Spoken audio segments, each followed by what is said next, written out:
If there's one budget smartphone I've been really waiting for of late, it has to be the ZenFone Max Pro M2. I mean, all the leaks and rumors have suggested that the M2 will be the budget smartphone to beat. Well, it's finally here, so let's take a look.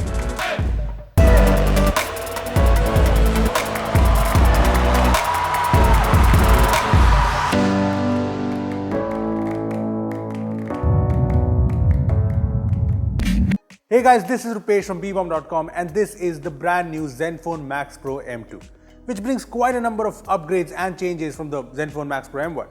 Before we talk about all of that, let me tell you that this video has been sponsored by Wix.com, which lets you create some stunning websites.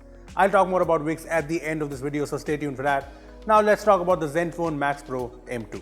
So this here is the brand new ZenFone Max Pro M2 and it's pretty clear that this is a premium looking smartphone and kudos to Asus for that. One of the complaints I had with the Max Pro M1 was its rather bland design, and Asus has fixed that with the M2. Just look at the M1 and the M2 side by side and it's pretty clear that Asus has listened to the feedback. The design here is just way more refined on the M2. The back here looks like glass but it's plastic and it's a lot like the back of the Realme 2 Pro. It looks good and I like the curved design here that makes the phone comfortable to hold. Coming to the front, as you can see, things have changed here as well.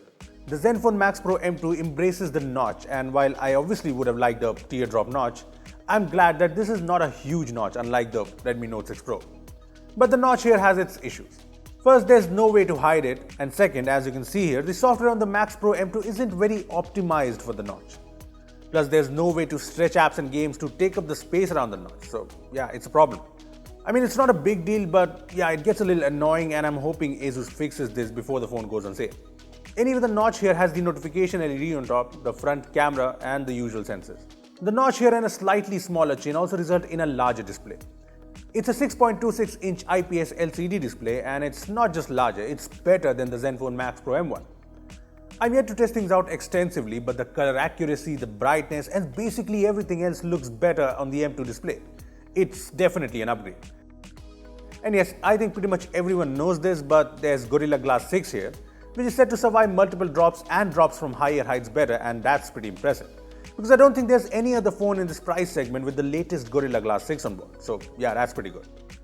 Apart from all that, the Max Pro M2 does all the basics alright. There's the dual SIM slot with the micro SD slot, yes, no hybrid here, the very fast fingerprint scanner on the back, the headphone jack and the not so loved micro USB port on the bottom. Look, it's pretty clear that Asus has put in the efforts on the design and build quality of the ZenFone Max Pro M2 and I'm really positive about this. Talk about positive things, I'm also positive about the changes under the hood. The ZenFone Max Pro M2 comes with a Snapdragon 660 chipset on board with up to 6 gigs of RAM. And talking about the Snapdragon 660, it's obviously the most powerful chipset you can get in this price range. As you can see, the Max Pro M2 easily beats the likes of the Redmi Note 6 Pro, the Nokia 6.1 Plus, the Realme U1, and the scores here are similar to other Snapdragon 660 touting phones like the Realme 2 Pro and the Mi A2. Yes, it's impressive, but these are just numbers and I'm yet to see the Antutu score because right now the app isn't compatible. Anyway, what matters is the real world performance and so far things have been great. I haven't faced any lag whatsoever, be it during usual day-to-day tasks or while gaming, but yeah, it's still early days. On the software front, there's stock Android on board with a few changes and I like it. There are a few Asus apps on board and some Asus features like a few usual gestures and the face unlock, which works fine as of now. What I don't like is the fact that this phone comes with Android 8.1 Oreo on board. Asus has promised to bring the Android Pie update very soon, but it would have been much better if you were using this phone with Pie on board. Moving on to the cameras, the phone comes with a 12 megapixel plus 5 megapixel dual camera setup on the back, but don't be fooled by these numbers. I know it seems like a downgrade from the 6GB variant of the Max Pro M1 which had a 16 megapixel camera, but trust me, the cameras on the Max Pro M2 are a lot better. Just take a look at these photos. Be it in good light or low light, the Max Pro M2 captures photos which are sharper and have more detail. The Max Pro M2 photos just look better. I'm a little skeptical about the portrait mode, but it's too soon to judge it.